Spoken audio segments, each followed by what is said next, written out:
네, 여러분 오늘은 6월 27일 6월 마지막 주 성민청소년부의 대면 그리고 비대면 예배 날입니다. 이제 자리에 모인 모든 친구들 자리에서 일어나셔서 살아계신 하나님 앞에 예배하며 나아갑시다. 예배로 나아가는 찬양을 부르겠습니다.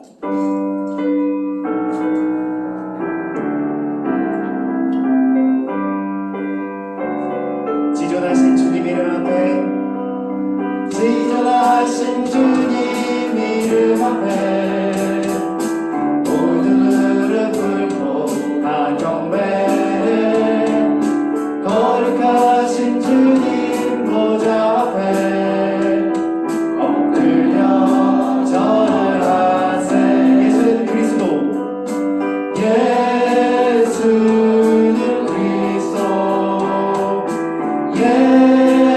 예수는 주 하나님의 영으로 경배드리리. 다 함께 사도신경으로 우리 신앙을 고백하겠습니다. 나는 전능하신 아버지 하나님 천지의 창조주를 믿습니다. 나는 그의 유일하신 아들 우리 주 예수 그리스도를 믿습니다.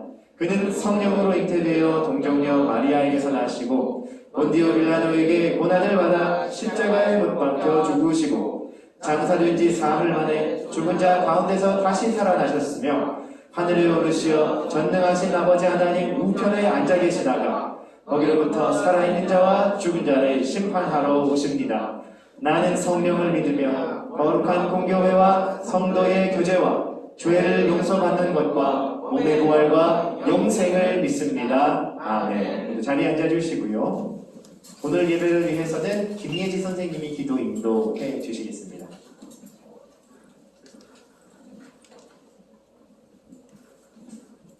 기도드리겠습니다.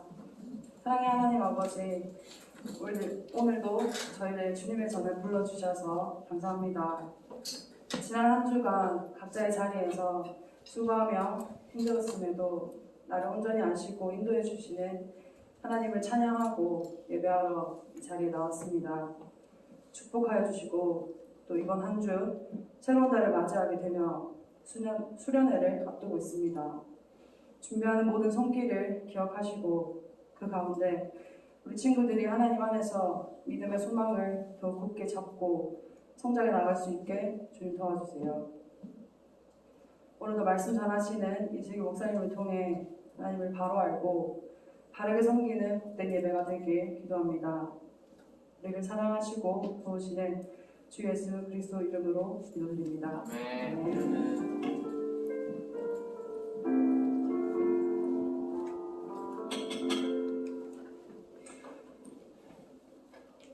네. 여러분 오늘은 말씀 읽기 전에 우리 같이 친교 잠깐 하고 말씀 같이 나누도록 하실 거예요. 자리에서 모두 함께 잠깐 일어나 보실 거예요. 네, 좋습니다. 자리에 일어나셔서 앞, 뒤, 양옆 돌아다니시는 선생님과 저를 환영해 주시고 피스트 범프 주먹 맞대 주시고 잘 지내는지 인사해 주십시오. 45초간 인사합시다. 잘 지냈어? 인사 잘하네. 우리 친구들도 자리에만 앉아있지 마시고 오랜만에 온 친구들 찾아다니면서 인사해 주시고 얼굴 나눠주시고. 네. 너네 둘은 매주 보는 거야? 혜린이 어떤 거 봤어? 오늘 못 왔구나. 그만 뒤에 있는 오빠 이름은 알아? 오빠 이름 뭔데? 정현이 오빠. 오빠랑 인사했어? 정현아, 기쁨이랑 인사했어? 인사해줘.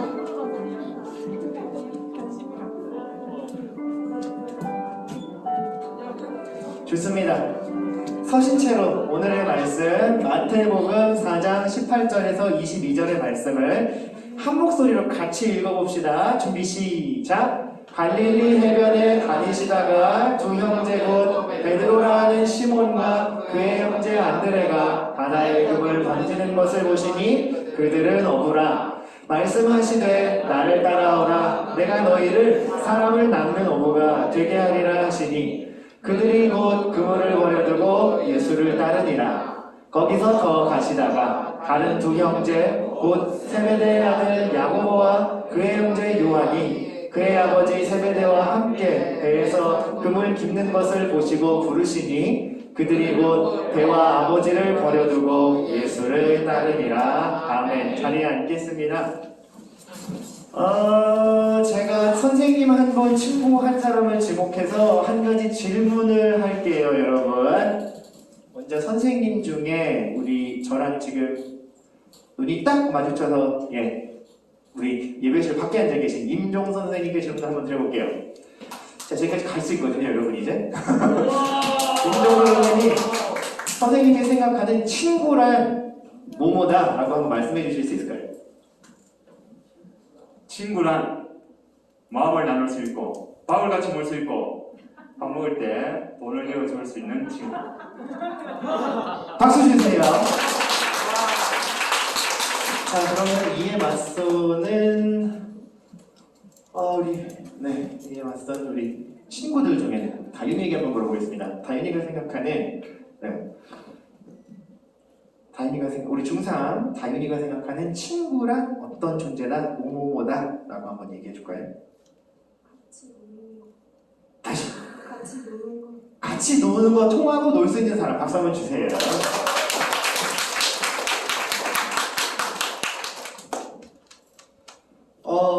영국에서 진정한 친구란 무엇일까라고 하는 주제를 두고 영국 사람들에게, 아니 사실은 전 세계 사람들에게 공모전을 한 적이 있어요. 친구란 무엇일까? 아까 이야기한 것처럼 같이 마음을 나눌 수 있는 사람, 힘들 때 나를 도와줄 수 있는 사람, 여러 가지 답이 나왔는데 1등을 한 답이 이거래요. 진정한 친구란 온 세상 사람이 다 내 곁을 떠났을 때 나를 찾아오는 그 사람이라고 하는, 상당히 심오하고 저런 게 가능할까? 라고 하지만 사실은 우리 마음속에 있는 정말로 진정한 친구를 향한, 누군가를 향한 그 갈망이 표현된 답이라고 저는 이해를 했거든요. 세상 사람들이 왜 나를 떠나가겠어? 내가 뭔가 일을 저질렀으니까 떠나갔겠죠. 즉 사람들이 모두 미워하고 혐오하고 혹은 나를 배척하는 일을 했을 때에도 내 존재만으로 나를 받아주는 어떤 대상이 있었으면 좋겠다. 그리고 그 대상이 내가 사랑하는 친구였으면 좋겠다라는 마음이 우리 사람들의 마음속에 공감대를 불러일으킨 대답이구나라고 생각을 해요. 그렇다면 여러분, 지금 이 진정한 친구의 정의에 따라서 여러분이 누군가에게 쉽게 이야기할 수 없는 어떤 고민이 있다고 생각합시다. 혹은 어떤 잘못이 있어. 혹은 지금 여러분이 굉장히 어렵고 힘든 상태에 처해 있다고 가정해 봅시다. 정말로 힘든 친구들도 있을 수 있겠지만 선생님들과. 그럴 때 여러분은 어디서 도움과 위로를 얻을 수 있을까요?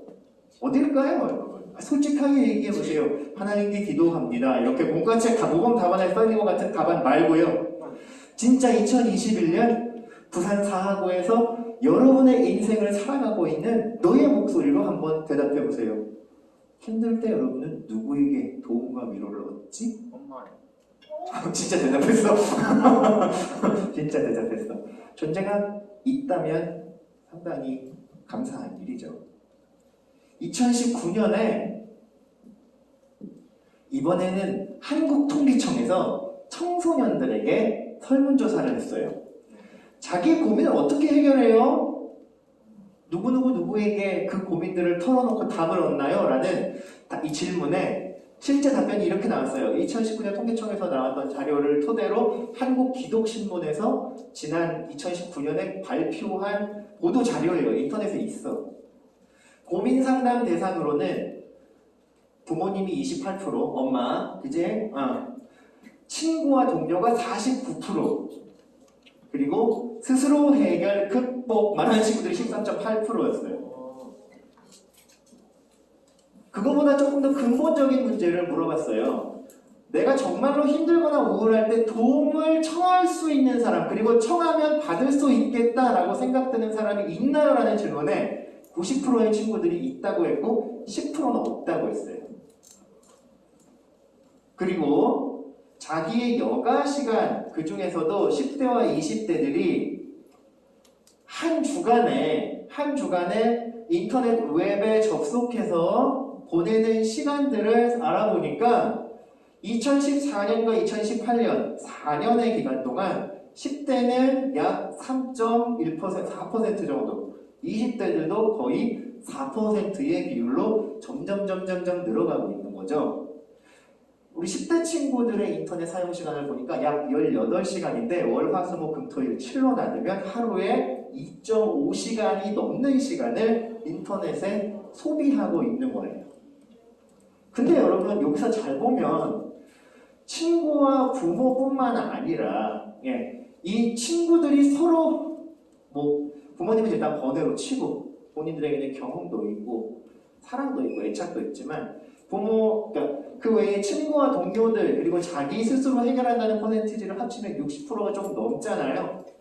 이 친구들이 실제로 처한 상황들, 인생에서 처음 만나는 어려움이나 힘든 것들, 졸업관계 혹은 학업, 진로, 신체나 마음의 질병 이런 어려운 일들에서 답을 얻는 그 비중을 이 세 가지의 통계 조사를 가지고 살펴보면 실제로 지금 2021년 불과 이때부터 3년의 시간이 더 흐르긴 했지만 제가 볼 때는 이거보다 더 심화되었으면 심화되었지 여기서 회복되거나 개선될 여지는 별로 없다고 봐요. 저도 포함되어 있는 일이고 청소년 친구들이 실제로 자기의 힘든 일과 어려운 일들 가운데에서 도움을 얻는 그 베이스를 찾아보면 우리 친구들이 생각하는 진정한 친구는 인터넷이에요. 유튜브예요. 네. 이제는 부모님의 충고나 권위보다 아니면 그것보다 더 권위가 있다고 여겨져 왔던 사회, 문화, 철학 그리고 종교의 영역에서조차도 인터넷에 가장 밀접하고 확실한 도움의 관계를 빼앗기고 있다고 볼 수 있는 거죠. 근데 여러분 저는 아까 진정한 친구란의 질문에 사람들의 최고의 공감을 이끌어냈던 그 질문의 답을 역으로 여기에 한번 대입해 보았어요. 인터넷이 우리가 힘들 때 찾아갈 수는 있지만 아까 진정한 친구는 어떤 개념이라고 그랬어요, 여러분? 내가 찾아가서 도움을 받을 수 있는 것보다 더 적극적인 개념이에요. 이게 비슷한 것 같은데 되게 다른 거야. 예를 들어 가연이에게 굉장히 힘든 일이 생겼다고 생각해보자고요. 조이 때문에 지금 충분히 힘들겠지만 그래도 조이는 귀엽기라도 하잖아요. 그죠? 그것보다 더 힘들고 출구가 없는 것 같은 일이 생겼을 때 곁에 있는 누군가에게 혹은 부모님에게 혹은 가연이의 마음을 나눌 수 있는 어떤 친구에게 이야기하면 그 친구가 들어주고 정말 안 됐다 안타깝겠네 힘을 내려 이런 방법을 찾아보면 어떨까? 라고 가연이의 도움의 요청에 응답하는 거랑 가연이에게 무슨 일이 생겼대 근데 그날부터 두문불출 칩고하며 식음을 전폐하고 시름시름 앓고 있대 라는 이야기를 들으면 마음이 무너져서 가연이를 찾아가서 문을 두드리고 잠긴 문을 때려 부수고라도 들어가서 그 친구의 마음을 같이 어루만져주고 아파해주고 올 수 있는 거랑은 사실은 완전히 다른 거라는 거죠. 우리가 가장 가까이에 있다고 느끼는 대상이 꼭 나의 진정한 친구일 수는 있는 거예요. 그렇다면 우리는 성경 말씀을 통해서 예수님이 나의 진정한 친구요 사실은 더 높으신 구원자요 우리가 따라가야 할 우리의 인생의 목표가 되신다고 배웠는데 예수님을 우리에게 어떤 일을 행하고 계시며 성경을 통하여 어떤 사건들을 계시해 주셨는지를 오늘 말씀을 통해 함께 좀 헤아려보고 살펴볼 거예요. 오늘 말씀 마태복음의 내용을 보면 한 사람이 나와요. 그리고 그 사람의 이야기를 시작하기 전에 일단 저는 오늘 우리 선생님들과 친구들이 모인 자리에서 또 한 가지의 새로운 이야기를 조금 해보려고 해요. 이 이야기를 하고 나서 우리는 문제를 바라보는 관점을 조금 더 구체화할 거예요. 자, 오늘의 밈, 오늘의 인터넷 밈을 함께 배워보는 시간을 가질 거예요. 세대 간의 격차를 좀 줄이고 우리 친구들에게는 요즘 시대에 가장 뜨겁고 핫한 이슈들을 다시 한번 꺼내서 이렇게 만지작 해보고 그 관점을 가지고 성경을 함께 들여다보는, 자, 우리 선생님들 이런 거 좀 아셔야 돼요. 여러분 무지성이라는 이야기 들어보셨어요? 무지성. 친구들은 한 번씩 다 들어봤어요. 얘들이 기억을 못할 뿐이지 인터넷 하는 친구들, 유튜브 하는 친구들, 특히 트위치 라이브 스트리밍 보는 친구들은 하루에도 10번씩은 들을걸? 그죠? 제가 이 무지성이라는 말을 설명하려고 하다가 저도 솔직히 잘 모르겠더라고요. 위키페디아를 찾아봐도 뭔 말인지 잘 모르겠어. 근데 마침 이 오리지네이션, 오리진을 탐구하다 보니까 우리 교회에 전문가가 있었어. 예전에 마가복음 비유 말씀할 때 우리 법리사, 법무사 하셨던 이창호 선생님이 법률적 조언을 살짝 주셨었잖아요. 그죠? 그때 헌법 74조였나 기억도 안 난다. 아무튼 남의 밭에 묵혀있는 보물에 대한 거 얘기를 해주셨었는데, 그럼 오늘은요 이 무지성의 오리진이 되는 내용을 우리 교회의 전문가 한 분이 설명해 주실 거거든요. 그럼 소개합니다. 고2 이찬영 친구가 그 자리에 그냥 서셔서 자기소개 잠깐 간단하게. 저는 고등학교 2학년 진학하고 박수 한번 주세요. 그 오리진의 근원이 되는 무지성이라는 단어가 어느 작품에 어떤 측면에서 나왔고 인터넷에는 어떻게 쓰이고 있는지 설명해 주실. 제일 처음에는 일단 징계의 거인에 나오는 거인들이 사람을 먹는 거, 거기에서 그냥 이유 없이 아무 이유 없이 그냥 마음대로 사람을 먹는 거에서 거기서 무지성 거인이라고 시작이 돼가지고 지금 인터넷에서는 그 스트리머나 어느 사람들이 자기 마음대로 뭐 게임을 플레이하던지 말을 하던지 하는 거를 보고 무지성으로 무엇을 한다라고 많이 쓰고 있어요. 박수 주세요, 여러분. 찬영이가 겉으로 보기에 공부만 되게 열심히 할 것 같고 교회랑 학교랑 집 밖에 모를 것 같은 친구인데 일본 애니메이션의 대가예요. 안 보는 게 없어 그냥. 저도 다 물어봐요, 최시작. 그래서 마침 여러분 이게 한 2015년인가 6년부터 TV판으로 영화판으로 계속 연재됐던 친구들한테는 나름 굉장히 핫한 일본의 옆나라의 애니메이션 작품입니다. 이 설정은 판타지 액션인데 갑자기 인류를 공격하는 거인이라는 거대한 존재들이 막 쳐들어와요. 근데 그 거인들의 종류를 보면 지성이 있는 거인이 있고 지성이 없어서 짐승에 가까운 거인들이 있거든요. 그래서 그 거인들을 칭하는 말에 무지성이라는 말이 있대요. 근데 이 무지성이라는 말을 인터넷 스트리머들이나 유튜버들이 자기 방송을 하는 중에 사용하기 시작한 거예요. 특히 악플러들이나 같이 게임을 하는 방송을 하는 친구들 중에는 접속해 있는 플레이어들이 이상한 행동을, 이상한 플레이를 할 때, 너무 관심을 끌려는 플레이를 할 때 저런 무지성 플레이를 하다니 완전 재수없네요. 이러면서 이 밈들이 조금씩 퍼져나가기 시작한 거죠. 요거보다 조금 더 시간이 지났던 밈에는 문외 뇌가 없다는 뜻이죠. 멍텅구리에 가까운 의미예요. 그래서 무지성이라는 말을 들으시면 이게 박지성인가? 하지 마시고 이제부터는 이 밈을 딱 떠올리시면 돼요. 제가 왜 이 무지성이라는 이야기를 꺼냈느냐, 그런 생각이 좀 들었어요. 사람이 인생을 살아가면서, 자기의 삶을 살아가면서 앞에 주어지고 닥쳐있는 일들만 급하게 하면서 살아가다 보면 어떻게 보자면 우리는 이 밈에 있는 의미에 별 의미 없이 목적 없이 살아가는 것 같은 삶을 살게 돼버릴 수도 있지 않을까? 그렇다면 이 무지성이라고 하는 밈의 의미를 신앙생활에도 적용해 볼 수 있지 않을까라는 거죠.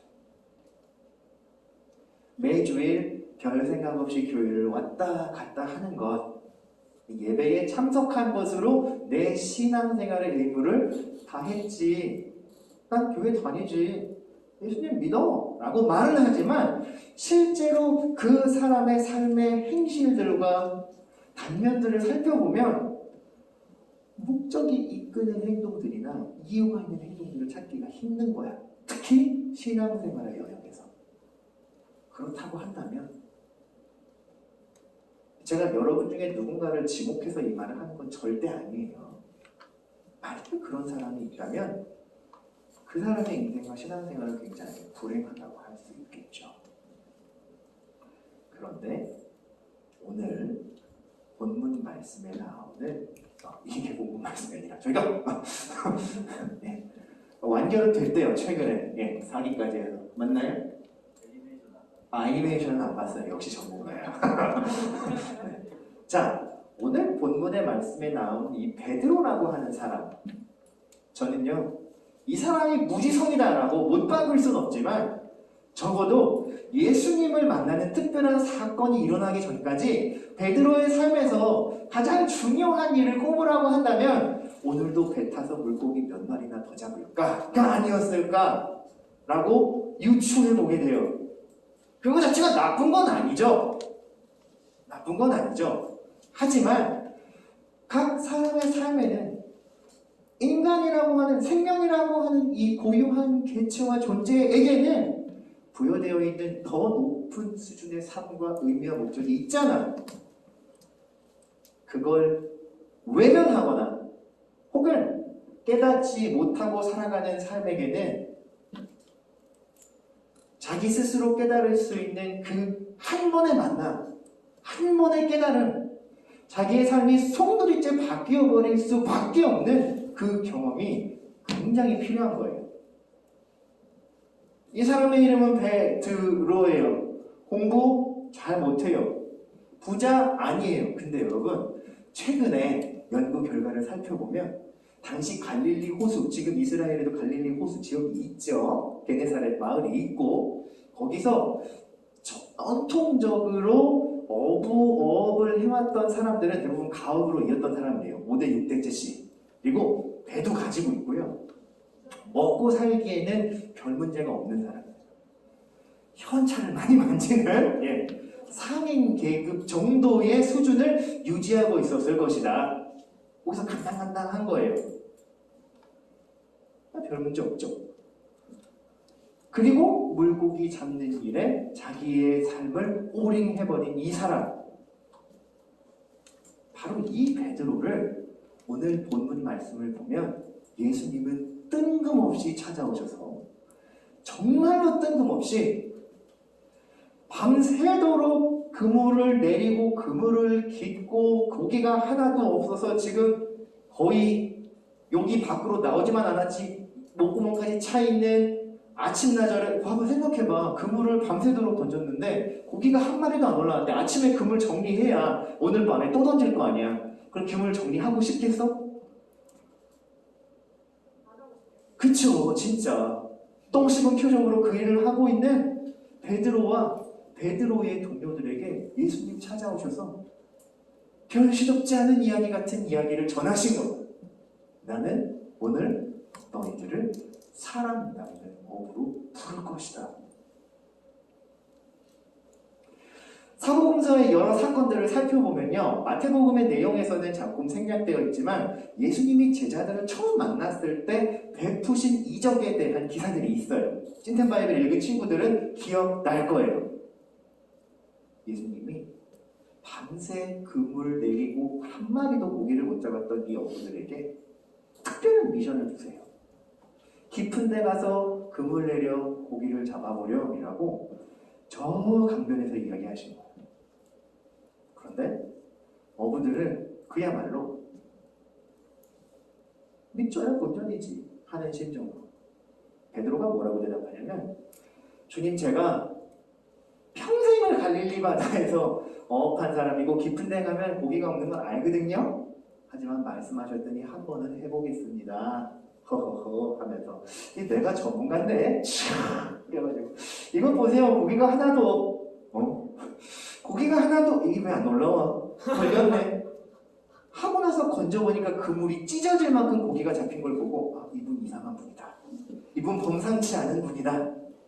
라고 말씀하며 주님 그 이름은 모르겠지만 그 비범하신 선생님 같은데 여기서 이러지 마시고 정직을 차리시죠. 저를 떠나십시오. 저는 당신을 만날 만한 그릇이 안 됩니다. 정중히 얘기하죠. 엎드려서. 근데 그때 예수님이 봐봐. 이 상황이면 납득이 되잖아. 그죠? 아까 그냥 그물 이렇게 정리하고 있는 어부들한테 가서 내가 너희를 사람 잡는 하면 사람 잡는 할 때 이게 멱살 잡혔다 뺨 몇 대 맞아요, 여러분. 예수님이 주도권을 꽉 잡고 말씀하신 거야. 근데 그 주도권을 잡은 사건의 핵심은 뭐예요, 여러분? 나를 따르면 이것보다 더 많은 물고기를 잡게 해주겠다예요. 이러면 무지성적으로 흘러가는 거야, 이제. 예수님이 말씀해주신 그 조건을 잘 살펴보세요. 평생을 갈릴리 호수에서 어업했던 사람들의 경험을 완전히 무시하는 사건을 보여주신 거예요. 그 사건을 경험한 어부들의 마음은 어땠을까? 제가 말해볼까요? 이게 제일 중요한 일인 줄 알았는데 물고기 한 마리라도 더 잡는 거, 시즌에 빨리 제철 물고기 잡아서 시장에 한 푼이라도 더 비싸게 팔아서 돈 많이 남겨서 우리 집 칸수 늘려가고 화장실 늘려가고 자동차 배기량 늘려가는 게 문제인 줄 알았는데 그거보다 더 중요한 문제가 있나 보네. 이게 별거 아닌가 보네. 저분이 행하시는 건 말로 한번 행하시고 나서 우리가 시행하니까 그대로 돼버리네. 뭐지? 혼란이 왔을 거란 얘기죠. 그리고 나서 예수님과 제자들의 대화는 우리가 알고 있는 대로 흘러가는 거예요. 나를 따라오너라. 그리고 그 지금 살고 있는 너희의 틀과 인생의 부르심보다 더 높은 부르심을 내가 너희에게 알려주겠다. 그리고 그렇게 사는 삶의 방법을 친히 보여주겠다. 어떻게 하면? 너희가 나와 함께 하면. 그래서 그 함께하는 삶을 손을 잡아봐. 꽉 잡고 그 자리를 떠나. 그 자리를 아니 일어나야 돼. 일어나야 돼. 그 자리를 아니 일어나봐. 한 번만 부탁할게요. 떠나서 자기 자리에서 나오는 삶이 오늘 우리가 앉아있지. 박수 한번 주세요. 자기의 원래 삶의 자리를 떠나던 그 결단이 제자의 삶이 되었다라고 계시해 주는 거예요. 아시겠어요, 여러분? 자기가 원래 속해 있던 그 자리를 떠나는 도약이 필요한데 그 도약에 필요했던 게 믿음이란 얘기예요. 평생 별 볼 일도 없고 그렇다고 아쉬운 것도 없어서 고기만 열심히 잡으며 살면 되겠거니 생각했던 베드로에게 아니야, 그것보다 더 중요한 문제가 있어. 그것보다 더 높은 인생의 목적이 있어. 그러니 그곳을 떠나서 나에게 가까이 와. 내가 알려주고 보여주고 가르쳐줄게. 그 삶에 믿음으로 응답한 삶이 제자의 삶이었다는 거죠. 여러분, 헬라어로요 교회라고 하는 단어가 있어. 있겠지? 그러니까 라틴어랑 영어를 거쳐 철치가 교회가 되고 우리에게 교회라는 의미로 주어졌겠지. 에클레시아라고 하는 단어는요, 에클레시아, 어딘가에서부터 부름을 받아 모인 사람들이라는 뜻이에요. 그런데 여러분, 역설적으로 제자라는 뜻의 헬라어 단어는 아포스톨로스라는 단어인데 이 단어는 미션을 주고 보낸다라는 의미를 가지고 있어요. 예수님의 제자들이 함께 모인 교회에서는 예수님이 우리에게 주시는 약속, 믿음의 근거가 되는 내용, 그리고 하나님과의 경건한 만남을 가져요. 그 다음에 어떻게 하라는 거야? 미션을 가지고 보냄을 받자는 거야. 어디로? 우리 각자의 삶의 자리로. 그러면 이미 우리가 예전에 살고 있던, 예전에 예수님을 만나기 전에 생각했던 학업 경쟁에서 꼭대기에 서서 피라미드 최고 포식자가 돼야지, 돈을 가장 많이 벌고 다른 사람들보다 멋나는 인생을 살아야지라는 인생의 가치는 사라지고 다시 우리의 삶의 자리로 갔을 때에도 새로운 기준과 새로운 부르심을 통해 살아갈 수 있게 되는데 그 삶이 제자의 삶이라는 거야. 그 삶의 핵심이 되는 가르침을 예수님이 십자가에서 보여주셨던 사랑이 된다는 거죠. 하나님을 사랑하고 이웃을 사랑하는 수직과 수평의 사랑의 관계가 우리를 이 땅에 사는 동안 하나님 나라를 살아가는 예수님의 제자로 거듭나 살게 하신다는 거예요. 여러분, 예수님이 제자들을 찾아오셔서 제자들을 부르셨잖아. 그지? 부르셨잖아. 그리고 나서 그 이후의 일들은 어떻게 됐을까? 예수님이 약속하신 것처럼 같이 살고 같이 따라다니면서 하나님 나라에 대한 모든 말씀과 이적과 기적들을 보여주셨어. 근데 결과적으로 보면 제자들은 예수님의 체포와 십자가 사건 앞에서 다 도망쳤거든? 그리고 예수님이 부활하실 거라는 약속도 안 믿고 다시 갈릴리로 와서 똑같은 짓을 하고 있었어.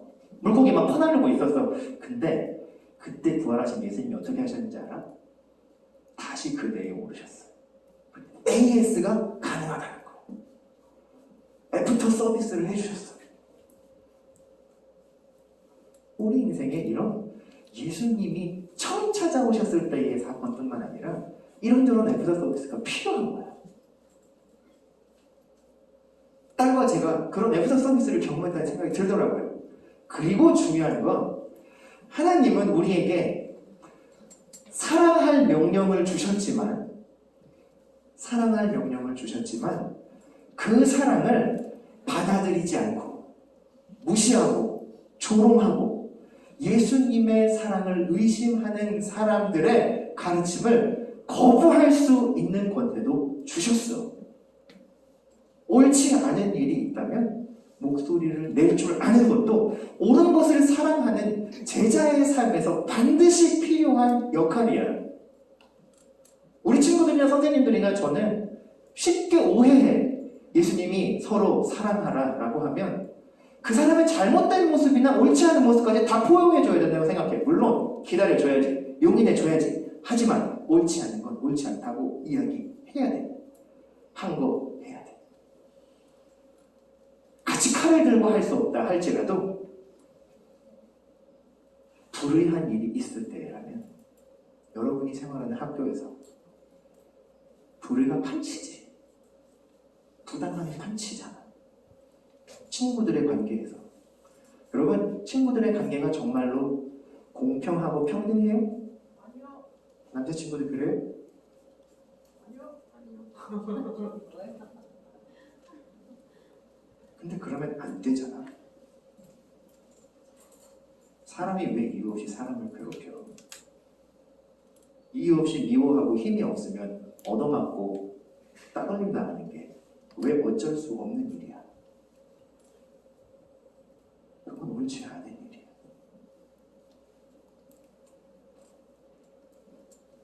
그리고 하나님께서 우리에게 주신 사랑의 능력을 사용해야 해요.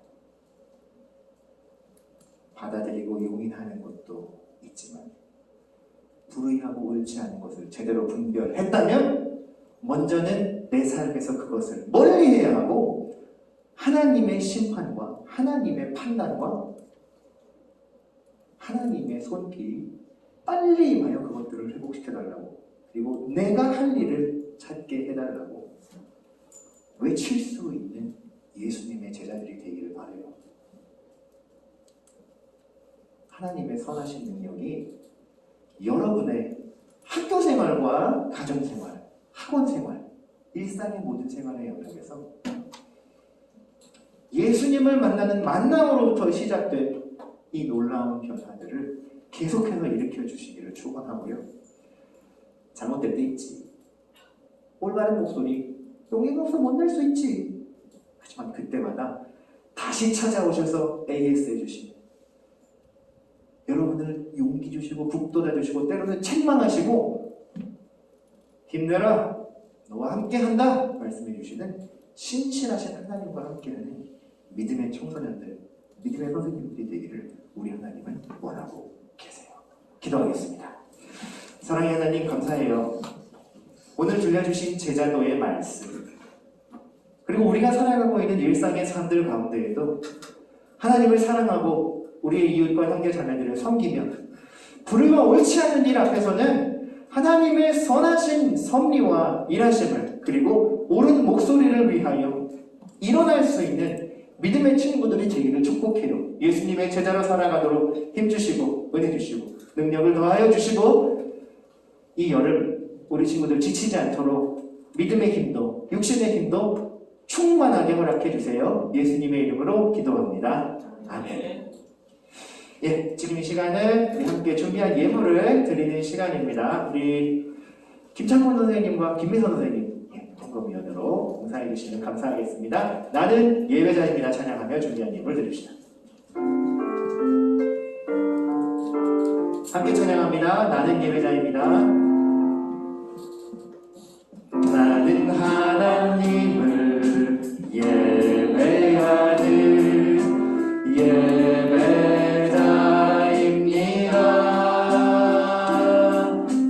내가 서 있는 곳 어디서나 하나님을 예배합니다. 내 영혼 거룩하는 예를 향하여 내 마음 완전한 하나님 향하여 이곳에서 바로 이 시간 하나님을 예배합니다. 기도하겠습니다. 하나님, 오늘도 예배에 내려주신 은혜와 또 말씀으로 주신 주님의 지혜에 감사하며 예물을 드립니다. 주일헌금 11조 헌금, 감사헌금, 소원의 예물 가운데 함께 하여 주시고 이 예물들 하나님의 귀한 일에 사용되도록 인도해 주세요. 청소년 시절부터 올바른 예배의 습관, 전심을 다해 하나님께 예배하고 하나님께 구별된 예물을 즐거이 드리는 올바른 신앙의 습관 가지고 축복 얻는 청소년들 되기를 원하고 저들의 학업 위에 그리고 건강 위에 꿈꾸고 지금 바라고 있는 모든 비전과 또 하나님이 함께 해주시는 저들의 미래 가운데에도 하나님을 주인으로 여기며 제자의 삶을 살아가며 또 자신의 역할들 가운데에서 성실하게 노력하여 감사한 성과를 거두며 더욱 형통한 길을 걸어가는 믿음의 청소년들이 되도록 인도해 주세요. 예수님 이름으로 기도합니다. 아멘. 모두 자리에서 일어나셔서 우리 축복과 화성의 노래로 서로를 축복합시다. 너는 그리스도의 향기라.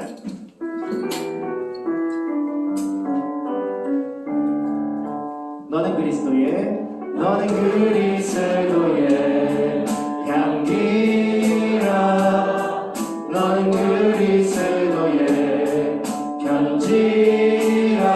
하나님 앞에서 그리스도의 향기 너를 통해 생명이 흘러가리. 너를 통해 사랑이 흘러가리.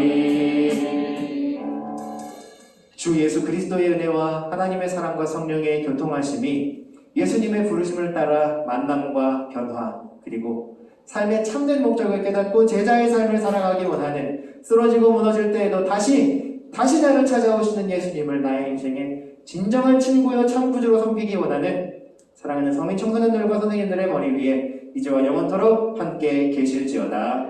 아멘.